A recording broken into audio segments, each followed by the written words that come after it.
Em 7 de julho de 1966, foi sancionada a Lei Municipal número 613, que criou a Fundação Educacional do Alto Vale do Itajaí, a FEDAV, então mantenedora da Faculdade de Administração de Empresas do Alto Vale do Itajaí, a FAEAV.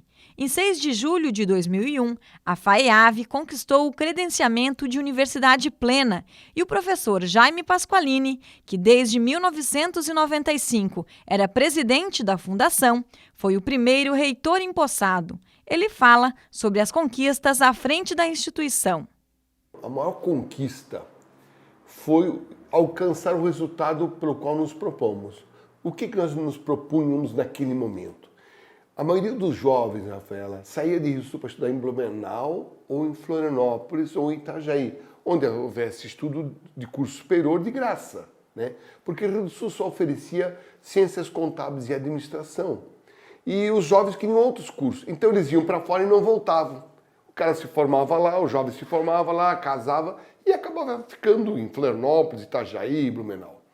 Isso causava uma anemia, né, intelectual na nossa região. Nós perdíamos valores com isso. Então, quando nós assumimos em 96, a proposta era essa, multiplicar os cursos para reter os jovens na região de Rio do Sul. Porém, nós avançamos um pouco mais. Era preciso fomentar a criação de cursos em Taió, Ituporanga e Presidente Getúlio. Vale Oeste, Vale Sul, Vale Norte, para quê? Para que os jovens, por exemplo, de Mirim Doce, se ele viesse para estudar em Rio do Sul, ele não voltaria para Mirim Doce, enfraquecia aquela região. Um jovem lá de Petrolândia que viesse estudar em Rio do Sul não voltaria para Petrolândia, enfraquecia, e assim nas 3 regiões. De forma que nós, por uma sugestão da professora Marli Bastos, né, esposa do falecido Célio Bastos, ela sugeriu: Pasqualini, por que não criar campos em Taió, Ituporanga e Presidente Getúlio para reter essa juventude desses lugares e fomentar o crescimento do Alto Vale como um todo? E esse êxito foi alcançado com a criação dos cursos e hoje eles estão sendo fomentados e realizados em todo o Alto Vale. O professor Jaime destaca, por fim, o que significou para ele ter sido reitor da Unidave. Assim, é um cargo honorífico, né, de grande repercussão e de simbologia na vida, porque é voltado a um cargo para a educação. Então, ele estava acima do secretário regional de educação do Estado, era de grande importância, de grande relevância. E nós, quando assumimos o cargo antes, como presidente e depois como reitor, tínhamos essa noção da responsabilidade que era fortalecer a região na questão da educação. Isso me trouxe muita galhardia, me trouxe muito regozijo, muitos privilégios por conta desse cargo. E eu agradeço até hoje. Em outubro de 2003, foi realizada a primeira eleição plena para os cargos previstos no Estatuto e no Regimento Interno da Unidave. Neste pleito, votaram pela primeira vez professores, funcionários e alunos. O professor Viganegger, in memoriam, foi eleito reitor e o professor e advogado Célio Simão Martinhago, vice-reitor.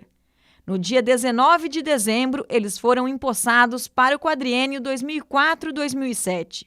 No dia 28 de setembro de 2007, os professores Viganegger e Célio Martinhago foram reeleitos e no dia 30 de novembro foram empossados para a gestão 2008-2011. O professor Viga sempre foi um gestor assim, muito preocupado, muito dedicado. Ele viveu as 24 horas, né, sempre preocupado com principalmente a parte financeira e a parte econômica da Unidave, né?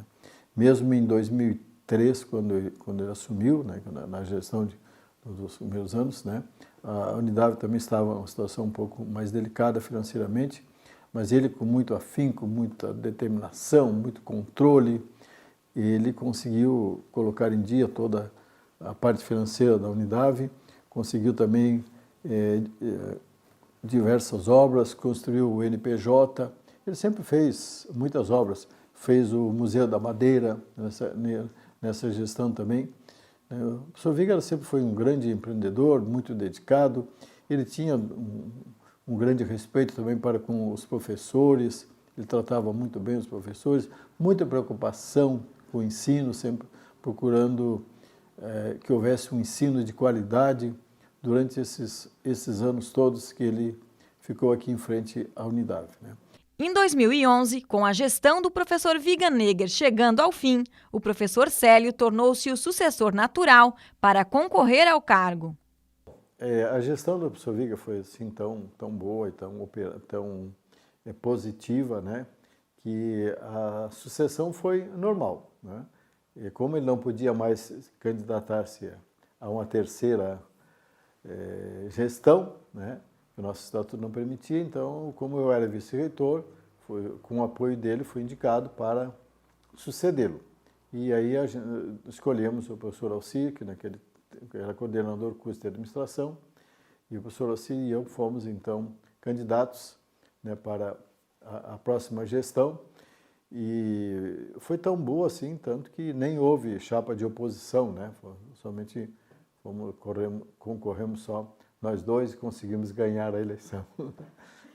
No dia 18 de setembro de 2015, os professores Célio Simão Martinhago e Alcir Teixeira foram reeleitos para o quadriênio 2016-2019. O professor Célio fala sobre as metas alcançadas nesses 8 anos à frente da Unidave.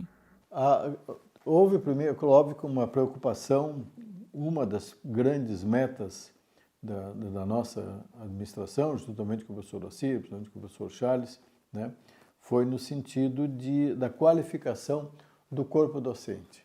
Eu acho que isso foi uma grande conquista, um grande trabalho feito nesses praticamente 8 anos, né, em que os professores, grande maioria dos professores, quase 90%, tiveram a possibilidade, os que não tinham ainda feito o mestrado, né, e outro número não tão grande, mas também expressivo de professores tiveram a possibilidade de fazer o doutorado.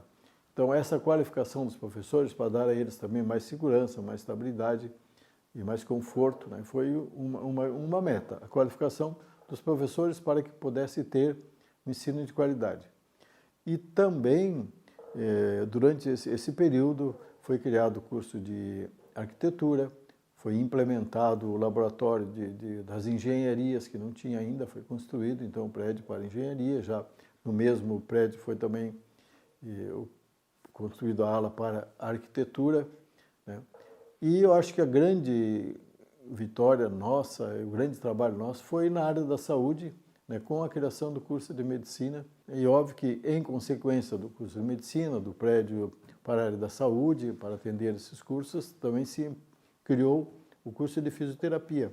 Então, acho que um dos grandes empreendimentos da nossa gestão foram esses dois, a qualificação do corpo docente e a criação dos cursos, esses 2 cursos da área da saúde, juntamente com o prédio onde abriga hoje também a parte de educação física, né? O professor Célio destaca a realização pessoal por ter sido reitor da Unidave. Para mim, do ponto de vista pessoal, foi uma realização, vamos dizer assim, como eu sempre fui professor, né? Desde 1968, que eu estou no magistério, né? Foi uma coroação também do ponto de vista pessoal da minha atividade, ter chegado, digamos, no ponto mais alto, né, da carreira, digamos, do magistério dentro aqui da universidade. No dia 5 de setembro de 2019, novas eleições aconteceram na Unidave e a chapa Orgulho de Ser Unidave, composta pelo professor Alcir Teixeira e pela professora Patrícia Pasqualini Felipe, venceu as eleições e assumiu a gestão da Unidave para o quadriênio 2020-2023. Tenho ligação muito forte com a Unidave por ser egresso dela. Eu entrei na Unidave, ela foi fundada em 1966, iniciou as aulas em 67, e eu entrei para fazer o curso de administração, que era o primeiro curso dela, aqui em 1972, fevereiro de 72. E você imagina, se algum dia imaginar em chegar a ser reitor de edição. Isso é uma coisa que nunca me passou pela minha cabeça, não tinha a menor ideia que isso um dia viesse a acontecer. No entanto, é que eu trabalhei durante 10 anos aqui, fui professor de 83 a 90, fiquei fora 15 anos, retornei e assumi a coordenação do curso de administração como professor de finanças depois a vice-reitoria com o professor Célio, também por 2 mandatos, e acabei sendo levado ao cargo de reitor. Isso é um orgulho imenso. Eu diria para você, para ver se eu me apego em mim mesmo, para ver se isso é verdade, porque é um sonho, acho que de todos. Eu diria assim, não tem um professor que não teria uma vontade, um orgulho imenso de realizar um sonho máximo desse. Professor Alcir fala dos desafios e das metas de sua gestão. Os desafios, eles são grandes. Nós temos que passar por uma reinvenção total. O ensino não é mais 100% presencial. Nós tivemos, assim, a inserção bastante forte também do ensino à distância. Esse ensino, ele distorceu um pouco a realidade, ele se preocupou mais com a diplomação do aluno do que a formação de competências e de habilidades para o aluno. Então, hoje não existe mais a modalidade nem de 100% presencial e nem 100% à distância. Então, nós temos aqui no hiato entre 60% presencial ou 30% presencial. Então, nós estamos vendo os nossos cursos, a partir do ano que vem, eles sendo oferecidos entre 60% presencial, que seria a parte prática, e até 20% de repente presencial, 20% presencial, e os preços eles vão ter essa elasticidade de preço conforme essa oferta de presencialidade. Todo esse ano, na capacitação docente e nos dispositivos, nos investimentos em mídias digitais, para que você consiga fazer essa conciliação entre presencial e não presencial, síncrono ou assíncrono, essas 2 modalidades que a gente tem preparado. E os investimentos da Unidade provavelmente não vai ser em estrutura física de prédios. Ela vai ser em modernização dos ambientes de sala de aula, investimentos em cima dessas tecnologias necessárias a esse processo e uma capacitação do centro, que é o seu diferencial das demais competidoras que você tem no mercado. Então, nós vamos ter sempre desafios, só que nós temos que ter a qualidade. Isso nós vamos prezar. O mercado do Alto Vale vai ter um crescimento bastante grande, eu acredito, e a Unidade vai ser sempre essa alavanca propulsora desse desenvolvimento.